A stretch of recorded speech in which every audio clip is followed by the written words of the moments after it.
7 board members are still here, so we have quorum. The first public hearing regarding the 2019-2020 tentative budget is called to order. The final hearing to adopt the budget will be held in this same room on September 4th, 2019 at 5:05 p.m. The purpose of these hearings is to listen to the public regarding the superintendent's proposed millage rates and tentative budget. The board's agenda for this meeting includes the proposed millage levies, agenda item B1, and the tentative budget for fiscal year 2020, agenda item B2. The school board may and will amend the tentative budget prior to the final public hearing in September. Is there any public comment? We have no public comment. Dr. Fennoy? Mr. Chair and the rest of the board, there are 2 agenda items I am recommending for the millage levies and 2019-2020 tentative budget. These items are brought forward to comply with trim, truth, and millage legislation. Before I make my recommendations, Mr. Burke will present the millage rates and propose the budget. Mr. Burke? Thank you. Good evening.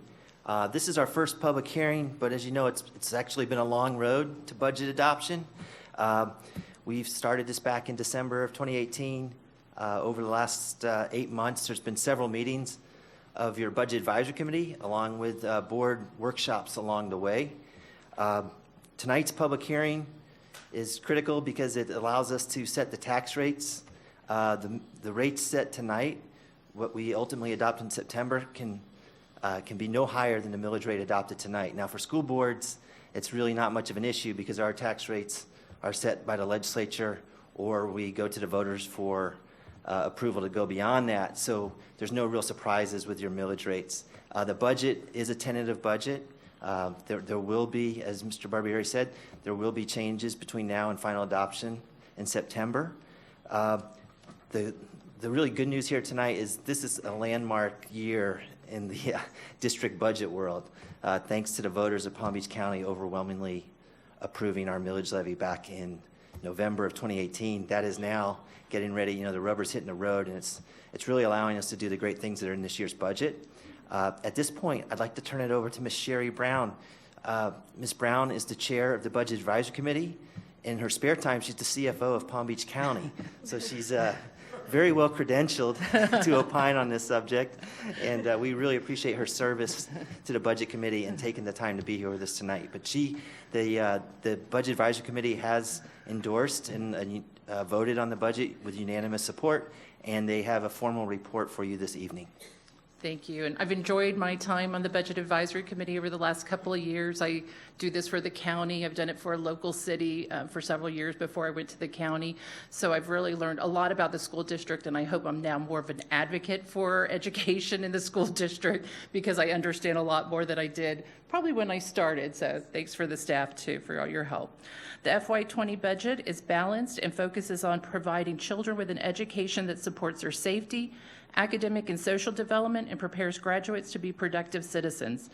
The residents of Palm Beach County agreed and with overwhelming support approved the referendum, which will generate over $200 million in FY20 and will be used for teacher recruitment and retention supplements, safety by funding all school police department requests, social development through adding 170 school behavioral health positions, 40 school psychologists, and expanding mental health co-located services. And it also continues to fund over 700 elementary art, music, PE, choice, and career academy teachers.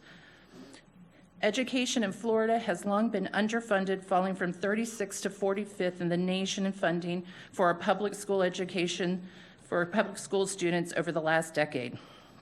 The average spending for all 50 states and the District of Columbia increased by 3.7% during FY17 compared to an increase of 1.7% per pupil in Florida. Our school budgets have not recovered from state budget cuts enacted during the Great Recession, and inflation continues to outpace the meager budget increases provided by the legislature and governor. Of the total increase in state funding, 70% is dedicated to mandatory state legislative mandates, and the amount remaining to address rising costs, student program needs, and salary considerations for over 22,000 employees is only the equivalent of 1.5% for FY20 employee salary bargaining reserve. The committee recommends staff continue to monitor the budget with an eye to capturing any recurring savings for employee raises. The committee would like to thank the voters for their overwhelming support in approving the referendums that highlight the ongoing oversight by both the Independent Referendum Oversight Committee and Independent Sales Surtax Oversight Committee. We urge continuing attention to school staffing allocations, proactive implementation of technological solutions, innovative piloting of staffing and school day models, targeted pursuit of new grant opportunities outside of state and federal entitlements, and clear and steady communication within and between staff and the community to assure continuing active support. The committee would also like to congratulate staff on receiving the new Government Finance Officers Association Award for Best Practices in School Budgeting for the 18 budget year. The budget processes were evaluated based on a number of criteria that focus on alignment of resources towards student achievement, focusing on collaboration, communication, and rigorous development evaluation and prioritization of strategies to achieve goals and objectives. The district is one of only 8 districts nationwide and the first in the state of Florida to receive this prestigious award. And I've done a few budget documents, Heather, so congratulations. I know how much work it goes. The FY20 budget is balanced. The committee supports the dedicated work of the superintendent, the school board, and all involved in crafting a budget focused on student needs and achievement, staff support and capacity, and capital maintenance and development with strategic direction toward agreed upon long-term goals. The committee recommends moving the superintendent's proposed 20 budget as presented to the board for adoption. Thank you. Thank you, Mrs. Brown. You know, we could probably wrap it up right there, but we're not going to do that. You never do anything nice and easy. I just want to point something out. Just it's kind of exciting for me, and I think for our teachers. You know, these retention supplements that are now going to be in place. Teachers will start seeing that on August 23rd in their paychecks. And on that date, we're going to have over 7,000 of our teachers that have the 10 or more years experience. The supplements are being paid out over 22 paychecks.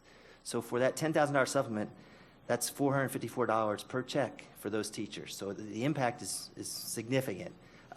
We've got over 2,000 teachers that have between 5 to 9 years. You know, they'll see an increase of $227 per paycheck to their gross pay. And then we have another 2,000 plus teachers that are in that 1 to 4 years that will receive the $1,000 supplement, or about $45 per paycheck. But I think that's just going to have a really positive impact for our teachers in the classroom. And of course, it's long overdue and all that, but it's just it's nice to be a part of that. Our formal presentation awaits you, and I'm going to turn it over to Ms. Heather Knust, our budget director, and Ms. Leanne Evans, the treasurer, is here as well to update you on the capital budget. Okay, so we're going to get started with the certified school property tax values. It's such a large component of the funding in the state of Florida that it's always the first slide that we start with. If you might recall from our last board workshop that the property tax values had actually declined, that the preliminary values from the county were actually less than what was projected by the state.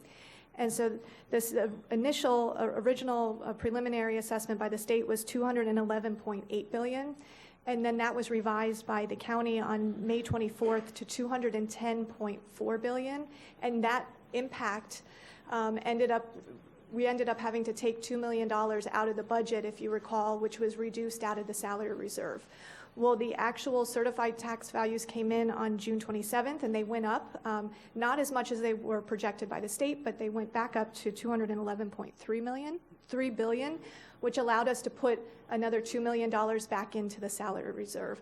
So you will see an increase in the salary reserve from our last board workshop on June 5th to the tentative budget that's in place today. So you can see that the property tax values increased by 5.4%, which was consistent with the prior year. The majority of the millage rate is set by state statute, and there isn't much we can do to change it. You can see that the state did continue to roll back the millage rate. So the prior year millage rate was 4.074, and that was reduced to 3.916. The local portion remained the same, and you can see the increase for the voter-approved millage, where it increased from 0.25 to 1 full mill, and so our total millage rate is 7.164. That millage rate is 13.67% greater than the rollback rate. The rollback rate is the millage rate that we would have to charge or apply to the current taxable value to collect the same amount of revenue that we collected in the current year. So what is the impact to an average homeowner? So a homeowner with an assessed value of $225,000 with homestead exemption, with a taxable value of $200,000, will see an increase in their taxes of $118.40. Our total budget is $3.5 billion, which is the largest that it has been. And you can see the largest increase in the general fund of $217 million, primarily due to the passage of the referendum of over $200 million, in addition to the increase in the FEFP. And so it's an increase of $150 million for the referendum, since we were already collecting $250,000. You can see capital projects makes up now over a quarter of our total district budget. And so we keep seeing it increase. So, I mean, this is a milestone year at $3.5 billion. The budget is balanced. We have over $100 million in the budget set aside for the teacher retention supplements as a result of the passage of the referendum. The referendum also allowed us to put more into school security as well as mental health initiatives. And as I mentioned previously, we were able to increase the salary reserve to $17.4 million as a result of the change in the certified property tax values. As we go through and close out FY19, there are other variables such as change in enrollment, where we will be adjusting what the salary reserve is, which could be positive adjustments as well as negative adjustments. And so with that, I'm going to pass it over to Leanne Evans. Good afternoon, everyone. I just have one slide just to briefly update you on the capital plan. We are bringing a board workshop to you on August 21st to go over the full capital plan in detail. These are just some of the highlights for FY20. And the biggest change is the addition of the Sunset Palms Middle School.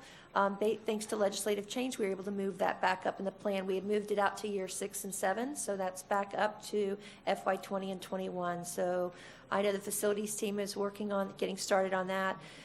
We are increasing the funding for air conditioning replacements, and we'll be back to you at the August board meeting as well to approve that lease. Maintenance would like to get started on those projects as quickly as we can. We're funding the additional computers needed to deal with the end of life for Windows 7. All those computers need to be replaced by the end of January. So there's a massive number of computers on order right now. Doing some remodeling in this building for school police admin and the emergency operations center here. The modular addition for South Intensive, the Wi-Fi on the school buses that I know everyone's looking for, and of course the increased funding for musical instruments is up to $1.5 million that's going out to the schools for the schools to manage this year, and I know they're very excited about that. We'll be back to you at your next meeting to give you a full update on the capital plan. Let's see here. Oop, I think I went too fast. Okay, so we talked about tonight's tentative adoption and the capital workshop, and then final adoption, of course, on September 4th. That really concludes our presentation for this evening, and we'll be happy to take any questions. Ms. Brill? I don't have any questions, but I guess Mr. Barbieri saw me smiling, because there's not much in this world that makes me happy, but it makes me want to dance. But my community is going to be so happy to get their new school so that the other middle schools are not overcrowded. So I am more than excited. Thank you. Mrs. Andrews? And thank you, Mr. Burke and team, for all that you do. And I do want to do a shout out to Deepak Agwal. When we had the issues with the computers in the Glades region, he prioritized and made the Glades region first. So when I read all about all the new computers coming to everybody in Palm Beach County, thank you for putting the Glades first. Dr. Robinson? Thank you. The award-winning team, right? So take a bow.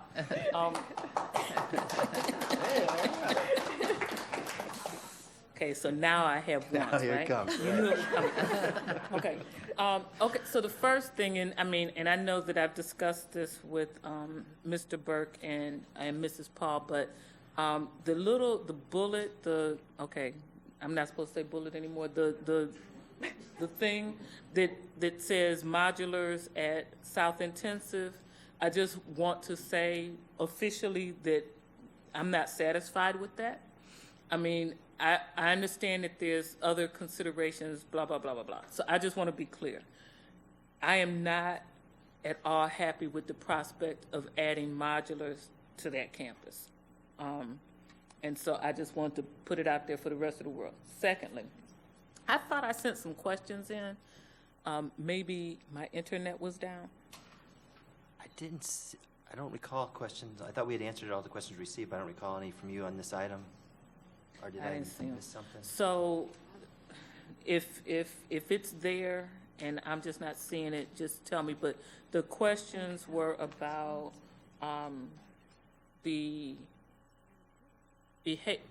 my MTSS people. Am I getting my MTSS? We answered that question, right, about the Okay. 30, Well, I didn't 30 see it. MTS. It should be, Okay.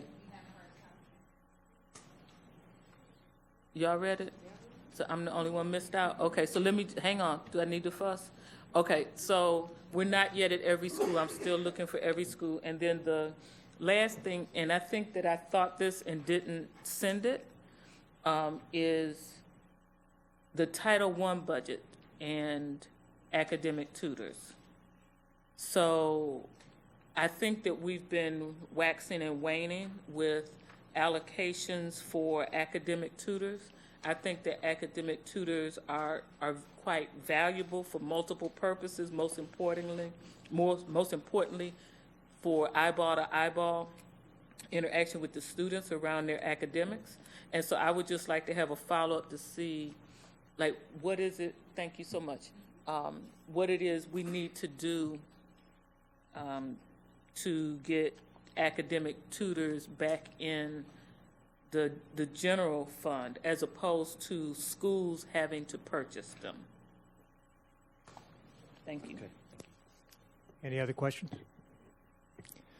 Mr. Superintendent, you want to make your recommendations?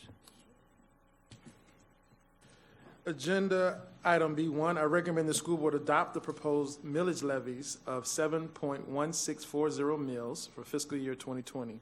The total millage rate is 13.67%, greater than the rollback rate, and is made up of 3.9080 mills for required local effort, 0.0080 mills for prior period RLE adjustment, 0.7480 mills for discretionary operating, 1.5 mills for local capital improvement, and 1.0 mills for additional operating.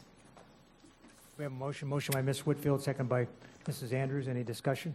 All in favor? All opposed? Motion carries 7-0. Mr. Superintendent, agenda item B2. Thank you, Mr. Chair. Agenda item B2, I recommend the school board adopt the tentative district summary budget in the amount of $3,533,004,829 for fiscal year 2020. This includes the district organizational chart and school board statement of its organization and operation. Motion by Ms. Whitfield, seconded by Ms. Brill. Any discussion? Dr. Robinson? Thank you. I'm going to just tell you that I'm not going to support it because my MTSS are not there.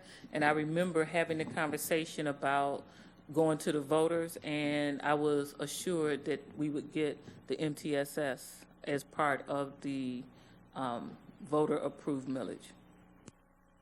All right, any further discussion? All in favor? All opposed? Motion carries 6-1 with Dr. Robinson in opposition. Mr. Superintendent, unless you have anything else, we'll take a motion to adjourn the meeting. No, sir, I have nothing else to add. By Mrs. Andrews, seconded by Dr. Robinson. All in favor? All opposed? Motion carries 7-0. We'll reconvene the workshop, Mr. Superintendent. I believe the policy